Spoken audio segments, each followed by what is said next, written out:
Lumakad na lang talaga ako, guys. Tanggalin ko muna yung hingal ko. Di ako pagod. Hingal lang ako kasi syempre mabigat pa yung katawan ko. Pero ano, tawag nito, kaya ko na. Di katulad nung first, second, third day ko.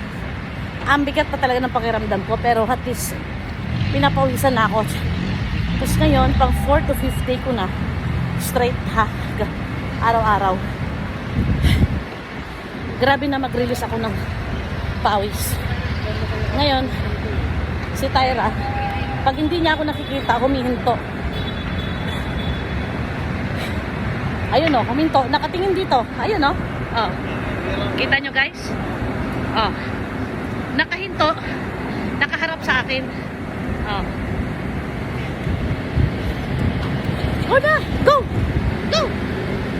Oh. Diba? Lalakad na siya. Ayaw niya, nawala ako sa paningin niya. Hindi naman ako pagod. Hinihingal lang ako. Ikaw, kaya mo pa? Basta maglalakad-lakad, takbo-lakad. Yan, no? May tali.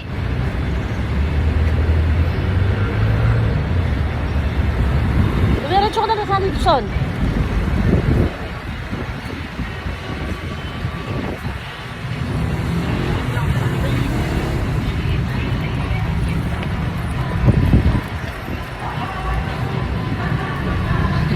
Nakita nyo guys, palingon-lingon siya. Hindi siya tumatakbong diretso ulo. Nililingon niya takot talaga lagi. Kasi pag hindi na niya ako matatanaw, nala, hihinto na siya. Tatakbo na tayo. Kasi hahanapin ako ni Tyra niya.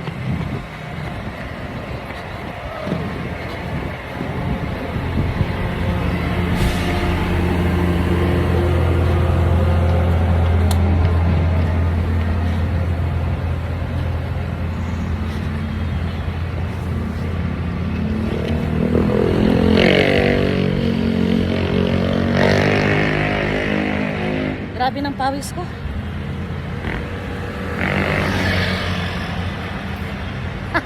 Ayun, uminto na naman siya. Tyra, go! Ayan o. Go, go, go! Go na, dali! Sige na.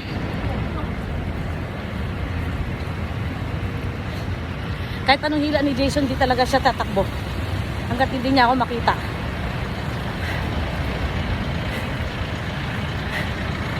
Next week siguro guys, kaya ko nang tuloy-tuloy umikot. Ngayon siguro, ang ikot ko lang sa Araneta, 1/4 lang ang takbo ko. Panay lakad na lang. Baka next week, kaya ko nang tumakbo ng kalahati. Tapos lakad. And then siguro, after 1 month, kaya ko na tuloy-tuloy na takbo.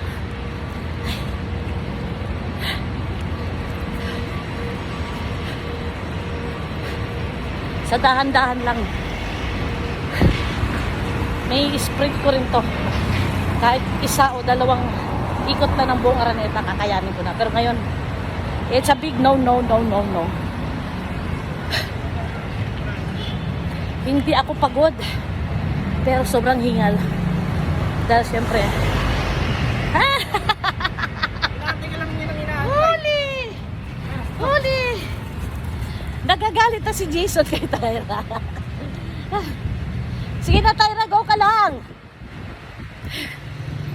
Kita nyo guys, hindi talaga siya tatakbo kahit ano sa... Tyra naman, go na, bilis. Tubig. Inom mo ng tubig, Tyra.